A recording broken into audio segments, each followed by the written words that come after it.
I'll never forget that New Year's Eve. The air was crisp, sharp enough to cut through the layers of my uniform, and the city pulsed with the anticipation of midnight. Everywhere you looked, there were lights, laughter, and promises of fresh starts. But for me, it was shaping up to be anything but celebratory. I was patrolling downtown, keeping an eye on the crowds gathering for the big countdown at Riverfront Plaza. The chatter from my radio was routine, reports of minor disturbances, a couple of drunk and disorderly arrests, nothing out of the ordinary for a night like this. Then, at 10:47 p.m., the dispatcher's voice crackled through with a tone I hadn't heard all evening, urgent, clipped, and serious. All units.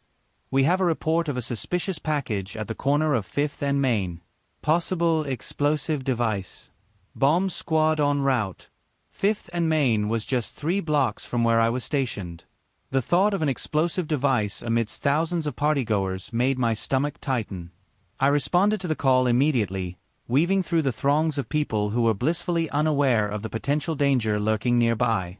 When I arrived, a small perimeter had already been set up by other officers. The package in question sat ominously against the side of a lamppost, a nondescript black duffel bag, the kind you'd see at any gym or airport. But this one wasn't abandoned by accident. I could feel it in my gut. What do we know? I asked Officer Ramirez, who was managing the scene. Not much, he said, his face pale under the streetlights. A street vendor spotted someone drop it and walk away in a hurry. Said the guy was wearing a hoodie, couldn't see his face. Bomb squad's still 10 minutes out. 10 minutes. That was an eternity when you didn't know what you were dealing with. And the crowd wasn't getting any smaller.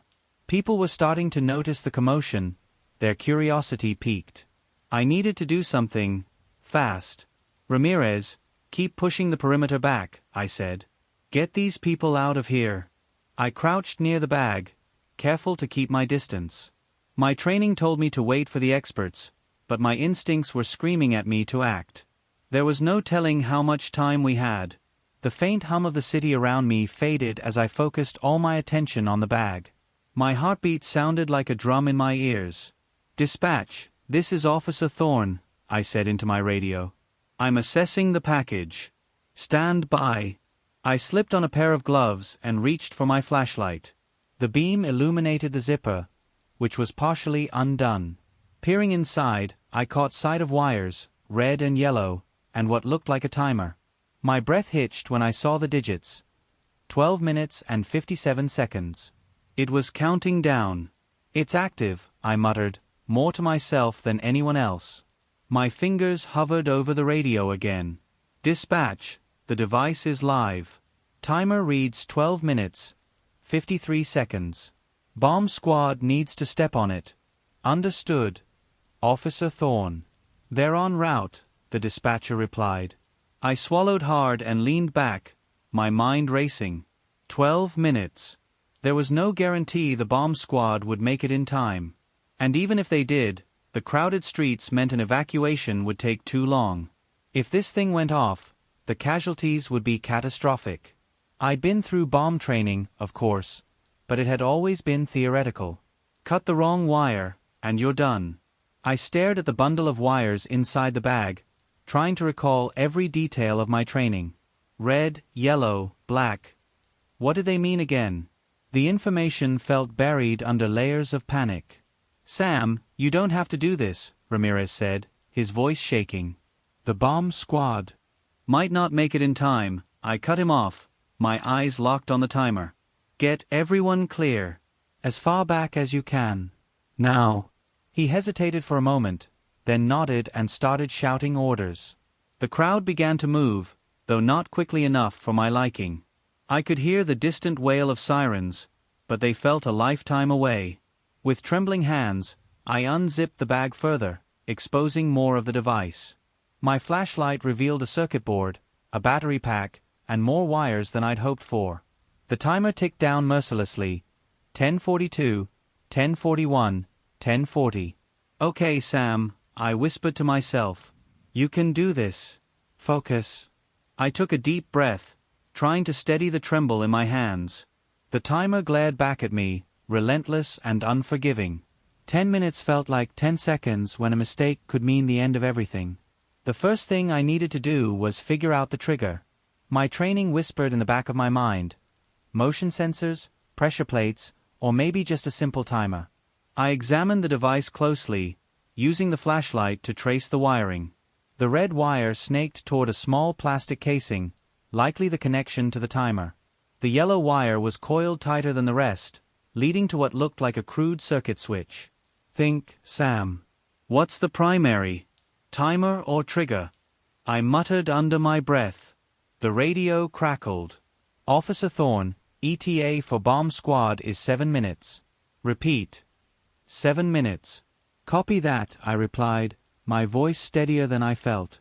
7 minutes. The timer was at 9:32 and counting. That left me a window of 2.5 minutes, give or take, to decide if I trusted the experts to handle this, or myself. Ramirez returned, his face pale, his voice urgent. The crowd's moving, but not fast enough. We can't clear the whole block in time. I clenched my jaw. The reality was sinking in. I was the last line of defense. If this thing went off, it would take out everyone still in the area. There was no time for doubt. Ramirez, I said without looking at him, my eyes fixed on the wires, get back. Now. That's an order. He hesitated. Thorne. Go. I barked, sharper than I intended. He finally turned and moved toward the expanding perimeter. 8:57. I gritted my teeth and reached into my pocket for my multi-tool. My mind raced through my training. Red often connected to the power source, yellow could be a failsafe. But every bomb was different. Whoever made this wasn't following a manual. They wanted chaos. I had to be smarter than them. I focused on the yellow wire, tracing its path carefully. It connected to a switch that looked like it might activate the explosive if tampered with incorrectly. A decoy? Or a failsafe? My hand hovered over the wire cutters, sweat pooling on my forehead despite the winter chill. Focus, I whispered again. You've got this. 7:42. The sirens were closer now, the bomb squad may be a block away. But I couldn't risk it. My gut told me I needed to act. I moved to the circuit board, inspecting it for any signs of a secondary trigger. That's when I saw it. A small blinking light buried in the corner of the board, almost hidden beneath the tangle of wires. A wireless receiver. Damn it, I muttered. This thing could be remote detonated. Whoever set this up might be watching, waiting for the perfect moment to strike. I couldn't wait any longer. 6:58. My heart thundered as I positioned the wire cutters over the yellow wire. If I was wrong, this could be the end. If I was right, it might buy us time. I closed my eyes for half a second, took a deep breath, and squeezed. The wire snapped, and for a moment, everything froze. The timer blinked, then jumped down to 5 o'clock. Son of a, I hissed. It was a failsafe, designed to speed up the countdown. Thorne, what's going on? Ramirez shouted from behind the perimeter. I ignored him, my focus narrowing to the device. 5 minutes. I could still fix this. I shifted my attention to the red wire. It was my last option. If this was the power line, cutting it would stop everything. If it wasn't... 4:12. No time to second guess. I lined up the cutters and paused. The sirens were louder now. The bomb squad was close. But so was the end. I closed my eyes again, whispered a quick prayer, and snipped the red wire. The timer stopped. For a moment, I couldn't breathe. The silence was deafening. Then, the wail of the sirens filled the air, and I slumped back against the pavement, my hands shaking. The bomb squad arrived seconds later, swarming the scene. One of the techs knelt by the device, giving me a sharp look. You're lucky, he said, examining the disarmed bomb. One wrong move and, well, you know. Yeah, I said, my voice hoarse. I know. As they secured the device, Ramirez approached, his face a mix of relief and anger. You're insane, Thorne. But damn it, you saved a lot of lives tonight.